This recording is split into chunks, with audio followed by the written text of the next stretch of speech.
South Africa చేతిలో 76 పరుగుల భారీ తేడాతో టీమిండియా చిత్తవడంతో ఇప్పుడు ఆల్మోస్ట్ ప్రతి ఒక్కరూ అంటున్నారు ఆ ముగ్గురిని తొలగించండి, టీమిండియాని కాపాడండి, టీ20 వరల్డ్ కప్ సెమీఫైనల్కి తప్పకుండా చేరండి అని. అవును బాస్, ఇప్పుడు అందరూ చెత్త ప్రదర్శన చేస్తున్న ఆ ముగ్గురిని టీంకి దూరం చేసి నయా ప్లేయింగ్ లెవెన్తో బరిలోకి దిగాలి అని కోరుకుంటున్నారు. ఎందుకంటే ఆ ప్లేయర్స్ చెత్త ప్రదర్శన వల్లే మన టీం టీ20 వరల్డ్ కప్లో సౌత్ ఆఫ్రికా చేతిలో ఘోర పరాభవాన్ని చవిచూసింది. యాక్చువల్గా వీరు గత కొన్ని మ్యాచ్లుగా చెత్త పర్ఫార్మెన్స్లు చేస్తూనే ఉన్నారు. అయినా టీమిండియాలో వీరికి చోటిస్తూనే ఉన్నారు. దాని ఫలితమే ఇప్పుడు టీమిండియా సెమీఫైనల్ ఆశలు కష్టతరం అవ్వడానికి కారణం. ఇప్పుడు టీంకి అవసరమయ్యే సంచలన నిర్ణయాలు తీసుకునే సమయం వచ్చేసింది. ఎందుకంటే ఇప్పుడు మన టీం వరల్డ్ కప్లో ఏ ఒక్క మ్యాచ్ ఓడినా మనం సెమీఫైనల్ వెళ్లే దారులన్నీ పూర్తిగా మూసుకుపోతాయి. మరి ఎవరా చెత్త ప్రదర్శనలు చేస్తున్న ముగ్గురు ప్లేయర్స్ తెలుసుకునే ముందు టీమిండియా వరల్డ్ కప్లో తమ నెక్స్ట్ మ్యాచెస్ ఎవరితో ఎప్పుడు ఆడనుందో తెలుసుకుందాం.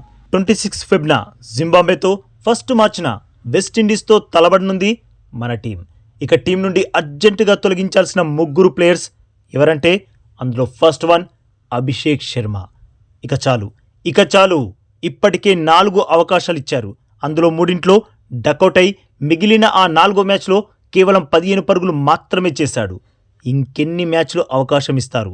వరల్డ్ కప్ నుండి టీమిండియా బయటకు వెళ్లే వరకు వేచి చూస్తున్నారా? చాలు అభిషేక్ని తొలగించి సంజుకి అవకాశం ఇవ్వాలన్న వాదన చాలా బలంగా వినబడుతుంది. ఎందుకంటే సంజుని ప్లేయింగ్ 11 నుండి తొలగించడానికి కారణమే బెగ్నాక్స్ ఆడలేకపోతున్నాడని. ఇప్పుడు అభిషేక్ అయితే అంతకన్నా దారుణంగా ఆడుతున్నాడు. అలాంటప్పుడు సంజుకి అవకాశం ఇస్తే తప్పేంటి అంటున్నారు. అభిషేక్ వీక్ పాయింట్ ఇప్పుడు అందరికీ తెలిసిపోయింది. ఇప్పుడు జింబాబ్వేతో మ్యాచ్లో ఆడించిన జింబాబ్వే నుండి ఫస్ట్ ఓవర్ వేయడానికి సికిందర్ రజా బరిలోకి దిగుతాడు. అభిషేక్ని పెవిలియన్కి పంపించేస్తాడు. కాబట్టి అభిషేక్ని పక్కన పెట్టి సంజుకి అవకాశం ఇవ్వండి. గ్యాప్ తర్వాత వచ్చిన అవకాశాన్ని సంజు అద్భుతంగా వినియోగించుకుంటాడేమో, టీమిండియాని గెలిపిస్తాడేమో, చెప్పలేం కదా. యాక్చువల్గా ఈ మార్పు చేయమనడానికి ఇంకో కారణం కూడా ఉంది. అదేంటంటే అభిషేక్ ఇప్పటివరకు ఆడిన 4 మ్యాచ్ల్లో చేసింది 15 రన్సే. సంజు శాంసన్కి ఒక్క మ్యాచ్లోనే ఛాన్స్ ఇచ్చారు. అందులో సంజు కొట్టిన రన్స్ 22. అందుకే అభిషేక్ని పక్కన పెట్టి సంజుకి అవకాశం ఇవ్వాలి అని చాలామంది బలంగా కోరుకుంటున్నారు.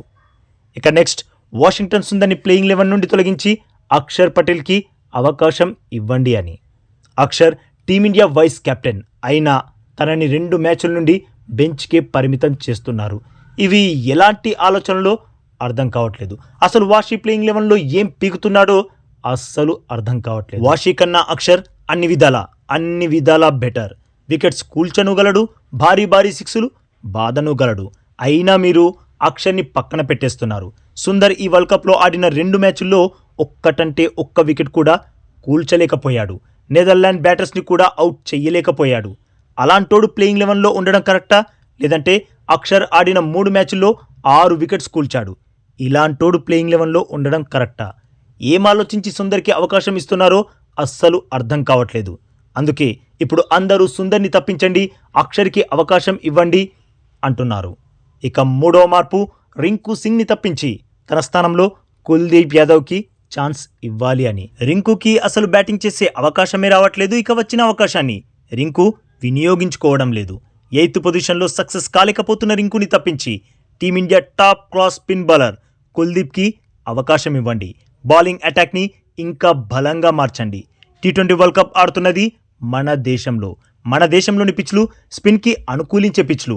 అలాంటి పిచ్లపై చైనామెన్ బౌలర్ కుల్దీప్ టీమిండియాకి మ్యాచ్లను గెలిపించి పెట్టగల సమర్థుడు.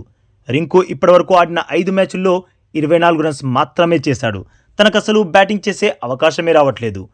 కుల్దీప్ ఆడిన ఒక్క మ్యాచ్లో వికెట్ తీసి పెట్టాడు.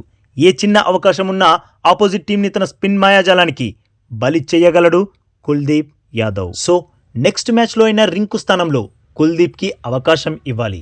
పైగా జింబాబ్వేతో మ్యాచ్ చెన్నైలో ఉంది. చెన్నై పిచ్ స్పిన్కి అనుకూలించే పిచ్. సో ఈ మార్పు మన విజయానికి పునాదిగా మారొచ్చు. మరి బాస్, ఈ మార్పులపై మీరేమంటారు? అభిషేక్ స్థానంలో సంజు శాంసన్, సుందర్ స్థానంలో అక్షర్ పటేల్, రింకు స్థానంలో కుల్దీప్ యాదవ్. ఈ 3 మార్పులు చేయాలని చాలా మంది కోరుకుంటున్నారు. మరి ఈ విషయంలో మీ ఒపీనియన్ ఏంటి బాస్? ఈ 3 మార్పులు టీంకి విజయాన్ని అందిస్తాయా? కామెంట్ చేయండి.